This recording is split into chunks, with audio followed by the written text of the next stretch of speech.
Prezados companheiros de ministério, pastores e líderes da terceira região eclesiástica da Igreja Metodista Wesleyana, nós que fomos chamados para o Santo Ministério, exercemos um papel que vai muito além da gestão eclesiástica.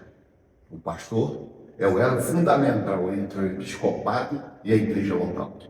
É aquele que ouve as diretrizes que Deus confia ao coração do bispo e as transforma em vida, cuidado e clamor na base. Hoje, escrevo-lhes não apenas com o coração de um líder regional, mas com a alma quebrantada de um pai que sente o peso do combate dentro de sua própria casa. Meu filho, pastor Samuel, encontra-se internado no enfermo. Esta diversidade, no entanto, não é um fato isolado. Ela é parte de uma violenta e explícita ofensiva espiritual que tem tentado ceifar nossa liderança. Recentemente, temos sido surpreendidos e devastados por perdas terríveis e repentinas de homens santos que caminhavam ombro a ombro conosco. Refiro-me à morte súbita dos nossos queridos e honrados companheiros, pastor Santino de Freitas, Antônio José de Souza e Éder Barbosa. Foram partidas assustadoramente rápidas, abalaram as nossas estruturas e nos deixaram impotentes, sem que houvesse tempo hábil para intervenção médica ou qualquer reação. Essas tragédias sucessivas e inesperadas não são meras coincidências biológicas, são um aviso urgente de que estamos em uma guerra espiritual aguda em nossa região.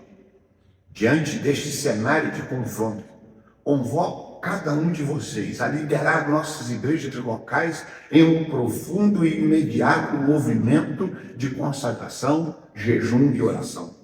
Lembre-se de que neste mês temos relatado o início de nossa amada igreja através de artigos e vídeos, e logo nos 4 primeiros meses de nossa existência, perdemos um baluarte da fé, o pastor Eudemício Cabral dos Santos. Mas Deus levantou outros, como nosso amado bispo Gessé Teixeira de Carvalho, que assumiu a liderança um ano após nossa fundação e nos guiou, com a ajuda do Senhor e de homens valentes, por um caminho mais excelente.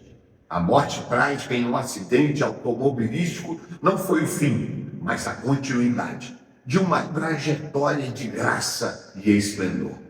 O apóstolo Paulo foi categórico ao descortinar a realidade invisível que cerca o ministério pastoral. Porque não temos de lutar contra a carne e o sangue, mas sim contra os principados, contra as potestades, contra os príncipes das trevas deste século, contra as hostes espirituais da maldade nos lugares celestiais. Efésios 6, 12. Nossos verdadeiros inimigos não agem de forma visível. Os ataques que sofremos, seja pelo diagnóstico que mantém o pastor Samuel hospitalizado, seja pela perda repentina de nossos irmãos Santino, Antônio e Éder, vêm das regiões celestiais. O inimigo sabe que ferindo ou atacando os pastores, ele tenta dispersar o rebanho. Se o combate é de natureza puramente espiritual, as nossas defesas e contra-ataques não podem se limitar aos recursos da terra. Precisamos, com urgência, resgatar as ferramentas legítimas da nossa fé, a armadura de Deus e os joelhos no chão. Como herdeiros do pensamento de João Wesley, sabemos que a teologia metodista nunca foi puramente teórica. Ela sempre foi experimental, prática e intensamente espiritual. Wesley entendia com perfeição que a negligência espiritual ou o relaxamento na vigilância abrem brechas profundas para o avanço das trevas. Em seus sermões, ele frequentemente destacava que certas cadeias espirituais e opressões só são desfeitas quando a liderança se posiciona. Wesley afirmava sobre o jejum. O jejum ajuda a expressar a nossa tristeza pelo pecado e a nossa dependência de Deus. É um meio de reprimir os desejos da carne e de abrir a alma para a influência do Espírito Santo. A nossa história como igreja wesleyana nasceu exatamente sob a bandeira de um avivamento genuíno e da busca fervorosa pelas manifestações e pelo revestimento do poder do Espírito Santo. Nós não somos uma denominação que recua ou se intimida diante da dor e da fatalidade. Nós avançamos de joelhos. O coração aquecido que marca a nossa identidade exige de nós agora que mantenhamos a chama da intercessão acesa e violenta no altar de cada igreja local. Como pastores da terceira região, vocês são os guardiões das torres de vigia. Se o elo enfraquece na liderança, a igreja local perde o rumo. Diante das cadeiras vazias deixadas abruptamente pelos nossos irmãos Santino, Antônio e Éder, e da batalha pela saúde do pastor Samuel, a nossa resposta precisa ser imediata.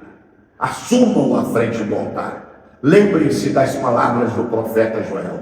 Chorem os sacerdotes, ministros do Senhor, entre o terraço e o altar. Joel 2,17.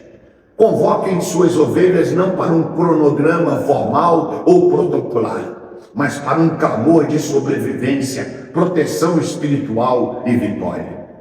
Pratique e ensine o jejum. Siga o exemplo bíblico de Daniel 9,3, e o conselho prático de Wesley. Dediquem dias específicos para abster-se do alimento físico, em sinal de quebrantamento, buscando o fortalecimento da nossa liderança regional e clamando pelo livramento das mortes prematuras e enfermidades no nosso meio. Ergam o escudo da unidade com teologia prática. O inimigo quer isolar os pastores para atacá-los individualmente. Fortaleçam os laços de comunhão e intercessão mútua na região.